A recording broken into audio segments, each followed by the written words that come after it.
Porque ya no hay diferencia de nacionalidad, ni de clase social, ni de sexo, porque todos somos uno en Cristo Jesús.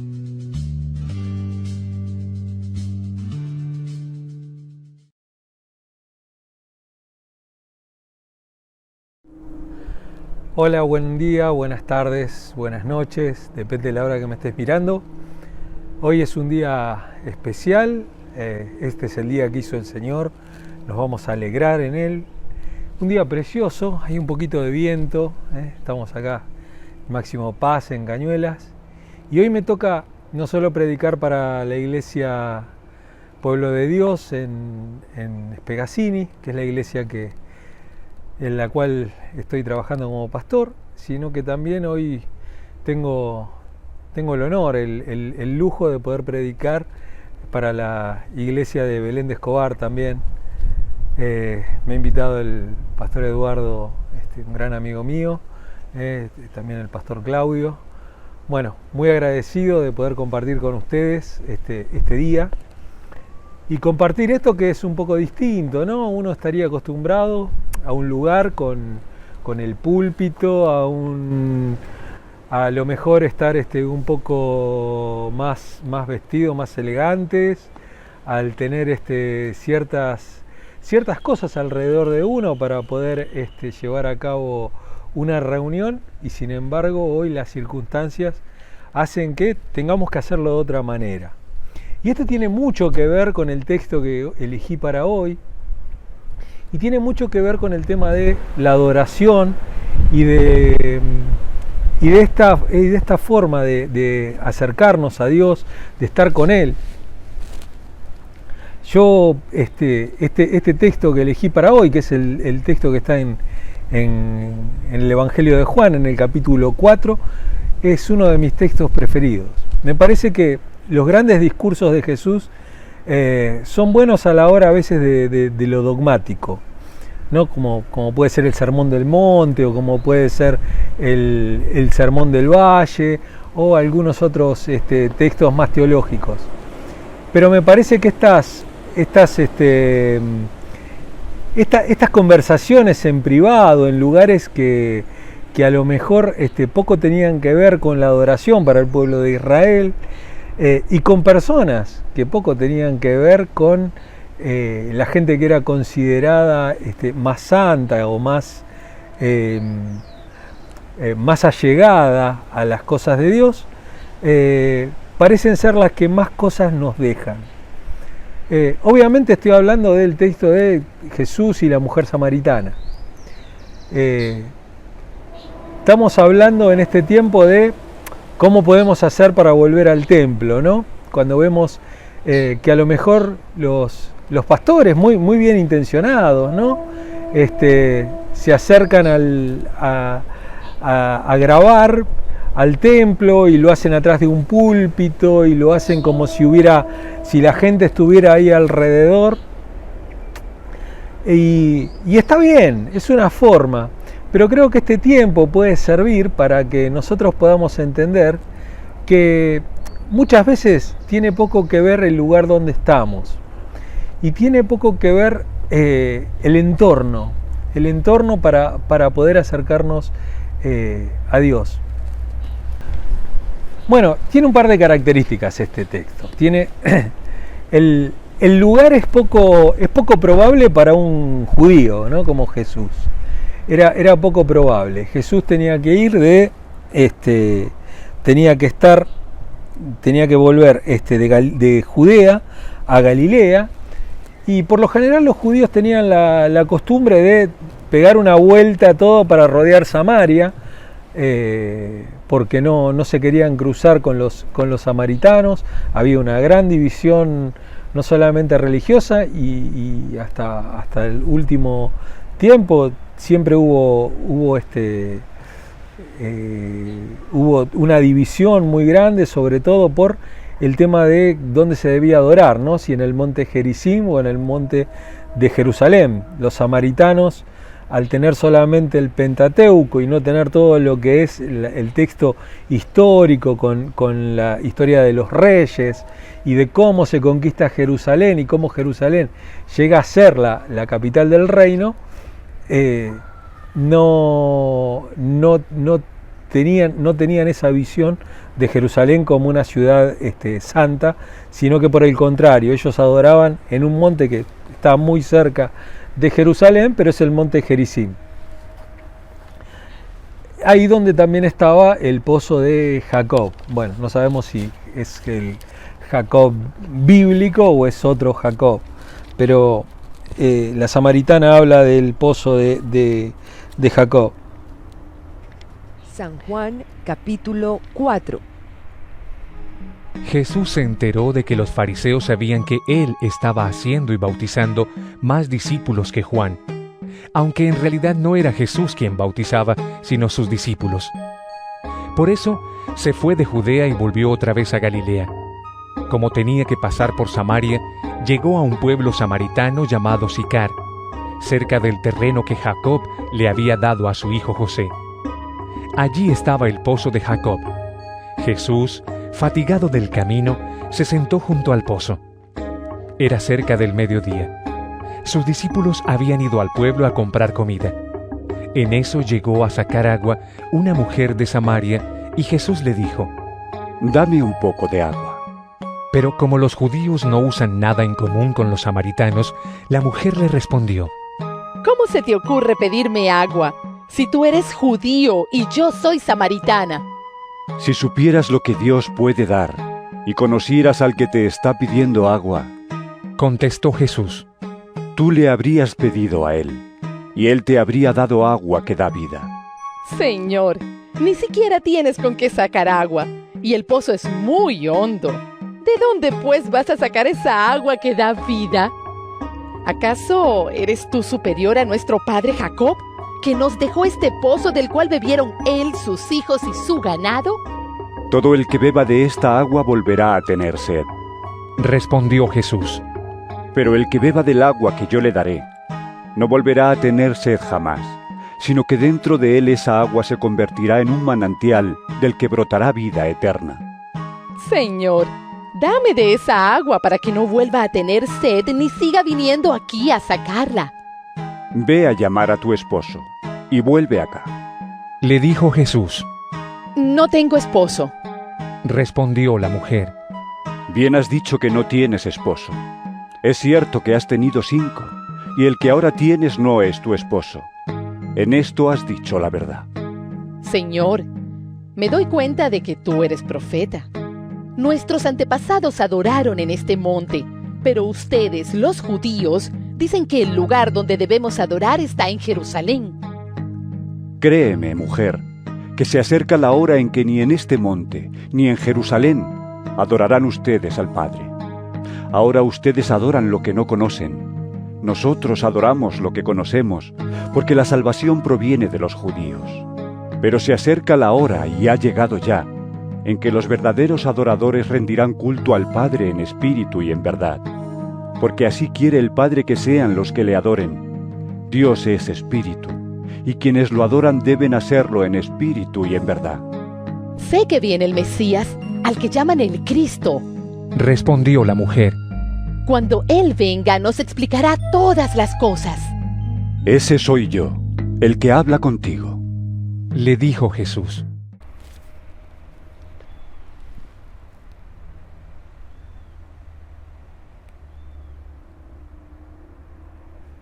Él llega a ese pueblo que se llamaba Sicar, que era parte de lo que Jacob le había dado a su hijo.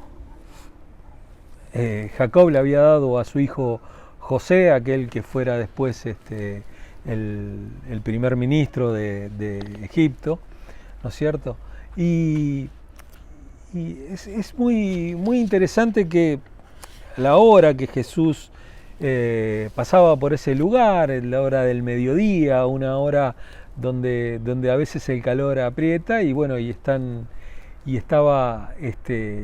era la hora en la cual la mujer samaritana salía a cargar agua del pozo por razones de no encontrarse o de no tener el visto bueno de todas las personas que la rodeaban para poder cruzarse con ellos. Una mujer que según Jesús había tenido varios maridos y que el que tenía ahora no era tampoco su marido con el que estaba. Y bueno, y ella se acercó al pozo a buscar agua en una hora donde nadie la cruzara y nadie le pudiera decir nada, y se cruza con Jesús. Y Jesús se acerca y le habla y le pide agua y le dice algo muy interesante la mujer. La mujer le dice a Jesús: mirá, los judíos no tienen la costumbre de hablar con nosotros, ¿por qué te acercás? Y dice, aparte, ¿por qué me pedís agua a mí? ¿No es cierto?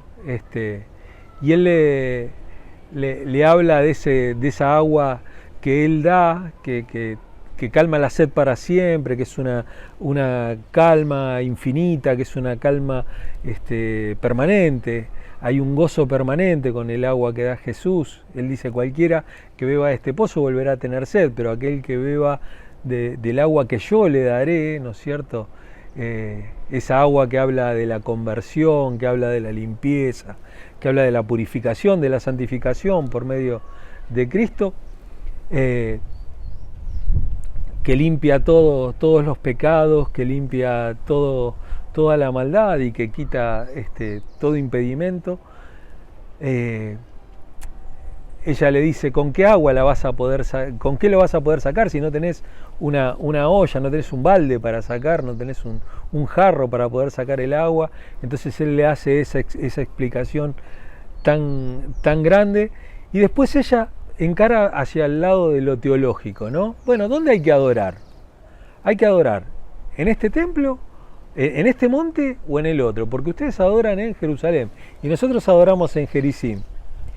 Y ahí Jesús le dice esa frase que parece que la utilizamos tanto para el tema solamente de alabanza y adoración, pero que tiene que ver con la vida permanente del cristiano, con la vida de todos los días, con lo cotidiano.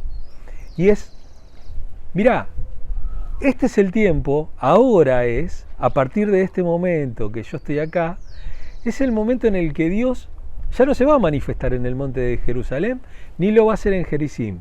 Y ya no vamos a adorar ni en este monte ni en el otro. Ya no importa el lugar físico. Ya no importa el lugar. No hay lugar santo.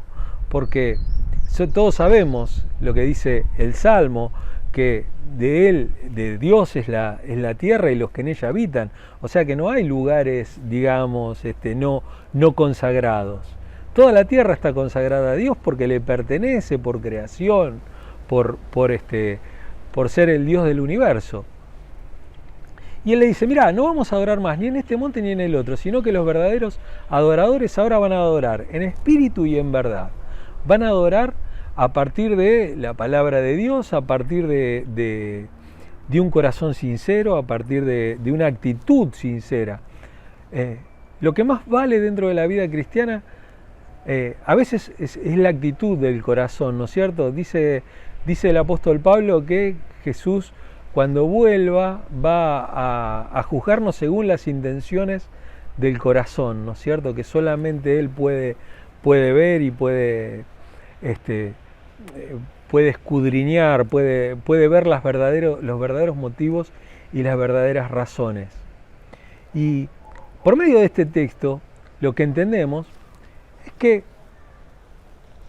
Jesús le está diciendo, poco importa dónde nos reunamos, poco importa las cosas, la religión, poco importa esas cosas que habían terminado separando a los samaritanos de los judíos, los viejos rencores, las viejas cosas que finalmente se convirtieron en religión, porque la religión tiene que ver con las tradiciones, tiene que ver con lo dogmático, con lo que uno cree.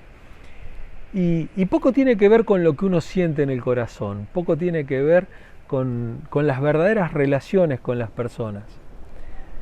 Si uno ve a Jesús en estas conversaciones privadas y ve sus sanidades y ve todos los hechos de los evangelios, ve que Él viene a libertar a los cautivos, viene a sanar a los enfermos, pero sobre todo viene a reentablar la relación con la comunidad, viene a reentablar la relación para que aquel que está afuera de los cánones religiosos o para lo que nosotros pensamos que resulta santo, que resulta sagrado, esas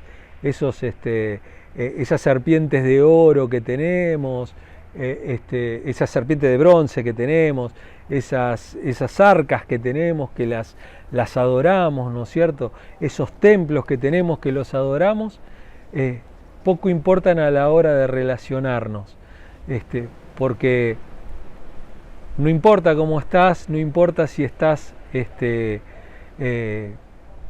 si el pecado te ha dejado secuelas, si la vida te ha dejado secuelas, si las relaciones te dejaron secuelas. Cuando está instituida la religión hay muchas prohibiciones para poder entrar, pero cuando Jesús nos limpia con esa agua que Él dice que nos va a dar, de la cual no vamos a tener nunca más sed, tenemos una permanencia en santidad, una permanencia en dignidad para poder entrar delante de la presencia de Dios.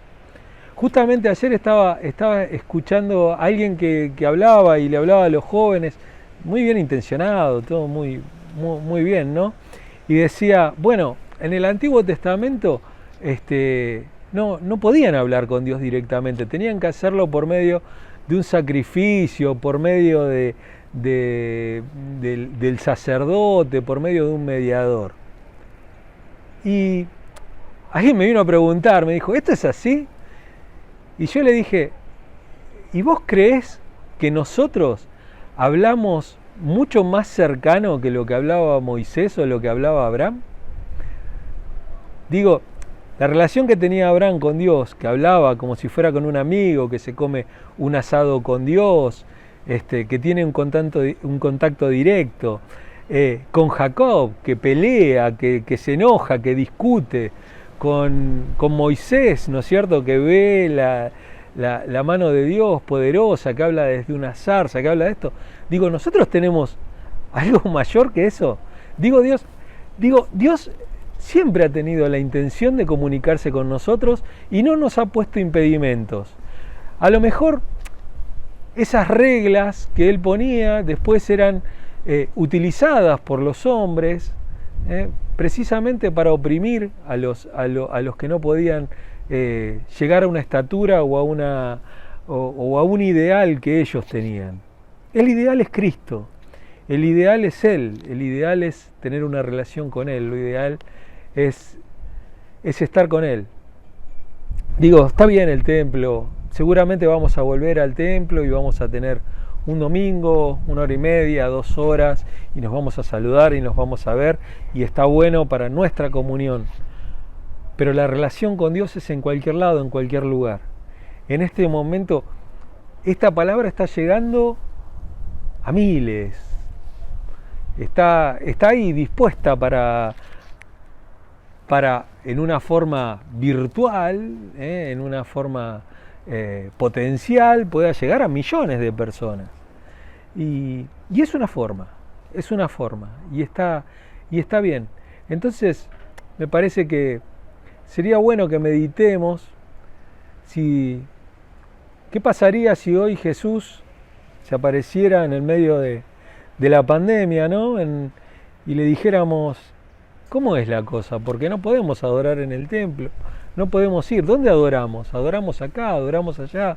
¿Cómo es que hacemos nuestros cultos de adoración? Seguramente Él nos va a decir, no adorarán ni en este templo, ni en aquel, ni en ningún otro, sino que la adoración va a ser en el corazón. La adoración va a ser en el lugar ahí donde estés. Y acá, en este lugar también se puede predicar la palabra de Dios, también se puede hablar de Dios, también se puede orar y también se puede estar en comunión. Dios está a una palabra de distancia solamente y Él está ahí dispuesto a darnos de esa agua que va a hacer que no volvamos a tener nunca más sed. Yo te bendigo, te pido que puedas meditar en esta palabra, que esta palabra te haya servido, que esta palabra sea una palabra que puedas practicar, que puedas